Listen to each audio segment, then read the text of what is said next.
ఉద్యోగులకు నిరుద్యోగ భృతి ఇస్తామని బడ్జెట్లో పెట్టి కూడా అమలు చేయనటువంటి చరిత్ర. ఏకకాలంలో రుణమాఫీ అని చెప్పి అది కూడా కంప్లీట్ చేయలేదు. ఇంకా ఏమో చేస్తామని చెప్పి ఏం చేస్తాం?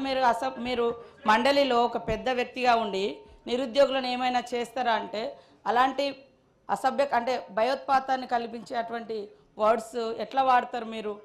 కాబట్టి మీరు బురద జల్లే ప్రయత్నం చేయడం తప్ప వచ్చి రెండు నెలలు అయింది.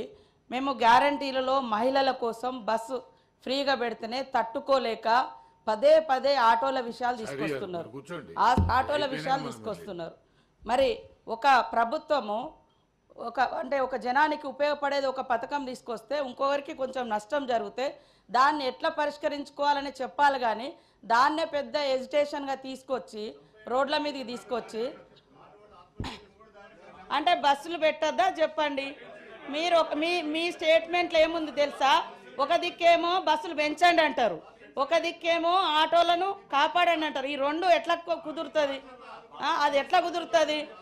ఇప్పుడు నేను చెప్తా, ప్రైవేటు అంటే చాలా కోట్ల రూపాయలు పెట్టుకొని కూడా ఎంబీబీఎస్ చదివి ప్రైవేట్ హాస్పిటల్స్ పెట్టుకుంటున్నారు.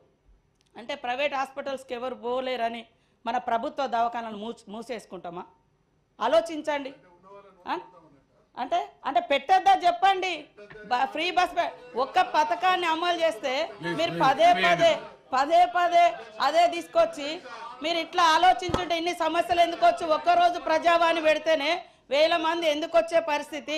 ఈరోజు నిరుద్యోగులు కనీసం రోడ్ల మీదకి రానివ్వలేదు, ప్రశ్నించలేదు. 10 ఏళ్ళు అందరు నోర్లు మూసిండ్రు. మీరు 10 ఏళ్ళు అందరు నోర్లు మూసి ఈ రోజు మేమేదో గొప్పగా మాట్లాడుతున్నామని చెప్పడం కాదు, కరెక్ట్ కాదు అది. వారు మాట్లాడిన తర్వాత మీ జవాబులు మళ్ళీ మీరు చెప్పండి. అదే చంపేస్తారా అంటే చంపేసే అలాంటి మాటలు మీరు తీసుకొస్తున్నారా? తప్పు. అట్లాంటి మాటలు అనొద్దని చెప్తున్నా. వాళ్ళ సమస్యల గురించి కాంగ్రెస్ పార్టీ ఆ రోజు మేనిఫెస్టోలో పెట్టేటప్పుడు ఆటో యూనియన్ల వాళ్ళతోటి కూడా డిస్కస్ చేసి పెట్టడం జరిగింది. వాళ్ళకు కొన్ని రాయితీల గురించి మాట్లాడడం జరిగింది. పేదింటి మహిళలు బస్సు ఎక్కేటువంటి దాన్ని మీరు అబ్జెక్షన్ చెప్పడం అంటే ఇది ఎంతవరకు కరెక్ట్ అధ్యక్ష? ఇది ఎంతవరకు కరెక్ట్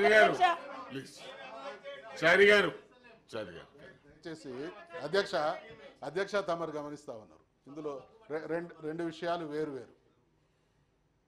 ఈ బస్సులు నడపడాన్ని బీఆర్ఎస్ వాళ్ళు ఎక్కడన్నా ఏ సందర్భంలోనైనా అబ్జెక్షన్ చెప్పిందా అధ్యక్ష? ఇది నడుపుతున్నటువంటి క్రమంలో ఎదుటి వాళ్ళకి ఇబ్బంది అవుతుంది, వాళ్ళ విషయంలో ఆలోచించాలి అని అంటే వాళ్ళు చేసినటువంటి మంచి పనికి మేమేదో అడ్డం వస్తూ ఉన్నటువంటి భావన ద్వారా వారు సభను సమాజాన్ని తప్పుదోవ పట్టిస్తూ ఉన్నారు. దీన్ని తీవ్రంగా ఖండిస్తున్నాం. నంబర్ 1.